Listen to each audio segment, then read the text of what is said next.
പ്രവാസ ലോകത്തെ വാർത്തകൾ.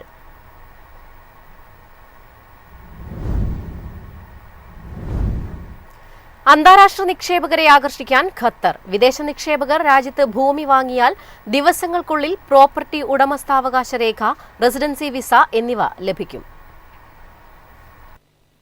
ഖത്തറിൽ ഏകദേശം 7 ലക്ഷം ഖത്തർ റിയാലിന്റെ വസ്തു വാങ്ങുന്ന വിദേശ ഉപഭോക്താക്കൾക്ക് ദിവസങ്ങൾക്കുള്ളിൽ ഉടമസ്ഥാവകാശ രേഖയും റിയൽ എസ്റ്റേറ്റ് റെസിഡൻസിയും നൽകും. 3-ാം റിയൽ എസ്റ്റേറ്റ് ഫോറത്തിന് മുന്നോടിയായി real estate regulatory authority chairman Khalid bin Ahmed Al Obaidi investment promotion ഏജൻസിയുമായി ചേർന്ന് ആഭ്യന്തര, നീതിന്യായ, തൊഴിൽ മന്ത്രാലയങ്ങളുടെ ഏകോപനത്തിലാണ് പദ്ധതി ആരംഭിക്കുന്നത്. ഖത്തറിന്റെ റിയൽ എസ്റ്റേറ്റ് വിപണി വികസിച്ചുകൊണ്ടിരിക്കുന്ന സാഹചര്യത്തിലാണ് ഈ നീക്കം. 2025 രണ്ടാം പാദത്തിൽ ഈ മേഖല 8.9 ബില്യൺ റിയാൽ വസ്തു ഇടപാടുകൾ രേഖപ്പെടുത്തി. കഴിഞ്ഞ വർഷം ഇതേ കാലയളവിനെ അപേക്ഷിച്ച് 29.8% വർധനവാണുണ്ടായത്. റെസിഡൻഷ്യൽ പ്രോപ്പർട്ടി വിൽപ്പനയിലെ 114% കുതിച്ചുചാട്ടമാണ് വർധനവിന് കാരണമായത്. 3.65 മില്യൺ ഖത്തർ റിയാലോ അതിനു മുകളിലോ ഉള്ള പ്രോപ്പർട്ടികൾ വാങ്ങുന്നവർ സ്ഥിരതാമസത്തിന് അർഹതയുണ്ട്. ആരോഗ്യ സംരക്ഷണം, വിദ്യാഭ്യാസം, നിക്ഷേപ ആനുകൂല്യങ്ങൾ എന്നിവയും ഇവർക്ക് ലഭിക്കും. പൂർണ്ണമായും ഇലക്ട്രോണിക്സ് ബിൽഡിംഗ് പെർമിറ്റ് സംവിധാനം രാജ്യത്തുടനീളമുള്ള പ്രോപ്പർട്ടി ഇടപാടുകൾ കൂടുതൽ കാര്യക്ഷമമാക്കിയിട്ടുണ്ടെന്നും റിയൽ എസ്റ്റേറ്റ് റെഗുലേറ്ററി അതോറിറ്റി കൂട്ടിച്ചേർത്തു. News desk, MyFin TV. Dubai health care സിറ്റിയുടെ വികസനത്തിനായി 1.3 ബില്യൺ ദിർഹം ചെലവഴിക്കുന്നു. ആരോഗ്യ സംരക്ഷണം, നിക്ഷേപം, നവീകരണം എന്നീ മേഖലകളിൽ ദുബായിയുടെ സ്ഥാനം മെച്ചപ്പെടുത്തുക എന്നതാണ് ലക്ഷ്യം. ദുബായ് ഹെൽത്ത് കെയർ സിറ്റിയുടെ 1-ാം ഘട്ടത്തിനായി 1.3 ബില്യൺ ദിർഹത്തിന്റെ വമ്പൻ വിപുലീകരണ പദ്ധതിയാണ് Dubai health care city authority പ്രഖ്യാപിച്ചത്.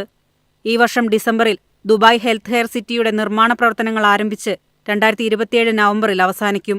ഈ പുതിയ പദ്ധതി ആരോഗ്യ സംരക്ഷണ അടിസ്ഥാന സൗകര്യങ്ങളിൽ പുതിയ മാറ്റങ്ങൾ കൊണ്ടുവരുമെന്നാണ് പ്രതീക്ഷിക്കുന്നത്. UAE-യിലെ ആദ്യത്തെ ലീഡർഷിപ്പ് ഇൻ എനർജി ആൻഡ് എൻവയോൺമെന്റൽ ഡിസൈൻ പ്ലാറ്റിനം സർട്ടിഫൈഡ് ഓഫീസ് കെട്ടിടമാണ് ഇത്. P&D ആർക്കിടെക്ട്സ് ആൻഡ് എഞ്ചിനീയേഴ്സാണ് ഇവ രൂപകൽപ്പന ചെയ്തിരിക്കുന്നത്. ഓഫീസ് ടവറിനോട് ചേർന്ന് ഡിസൈൻ ആൻഡ് ആർക്കിടെക്ചർ ബ്യൂറോ രൂപകൽപ്പന ചെയ്ത ഒരു പ്രത്യേക മെഡിക്കൽ കോംപ്ലക്സും ഇതിൽ ഉൾപ്പെടുന്നു. അടിസ്ഥാന സൗകര്യങ്ങൾ ശക്തിപ്പെടുത്തുക എന്ന ലക്ഷ്യത്തോടെ Dubai health care city authority electric വാഹന ചാർജിംഗ് സ്റ്റേഷനുകൾ ഉൾക്കൊള്ളിച്ചുള്ള ബഹുനില പാർക്കിംഗ്, സാലിക് സ്മാർട്ട് പാർക്കിംഗ് ക്രമീകരിച്ചിട്ടുണ്ട്. News desk, MyFin TV. ലോകത്തിലെ ഏറ്റവും വലിയ ടെക് സ്റ്റാർട്ടപ്പ് മേളയായ ജൈറ്റെക്സിന് മികച്ച പ്രതികരണം. 5 ദിവസങ്ങളായി നടക്കുന്ന മേളയിൽ 180 രാജ്യങ്ങളിലെ ടെക് വിദഗ്ധർ പങ്കെടുക്കും.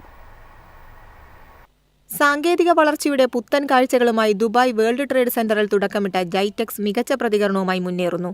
നിക്ഷേപകരെയും ഇന്നൊവേറ്റർമാരെയും ശാക്തീകരിക്കാനാണ് സംരംഭക വാരം ഒരുക്കിയത്. ഡിജിറ്റൽ രംഗത്തെ നൂതന പ്രവണതകൾ, ക്രിപ്റ്റോ കറൻസി, AI തുടങ്ങിയവ സംബന്ധിച്ച സെഷനുകളിൽ വിദഗ്ധർ പങ്കെടുക്കും. GCC മേഖലയിലെ ഏറ്റവും ശ്രദ്ധേയമായ സ്റ്റാർട്ടപ്പുകളെയും സംരംഭക വാരത്തിൽ പരിചയപ്പെടുത്തും. നിരവധി നിക്ഷേപകരും ഈ രംഗത്തെ പ്രധാന വ്യക്തിത്വങ്ങളും മേളയിൽ പങ്കെടുക്കും.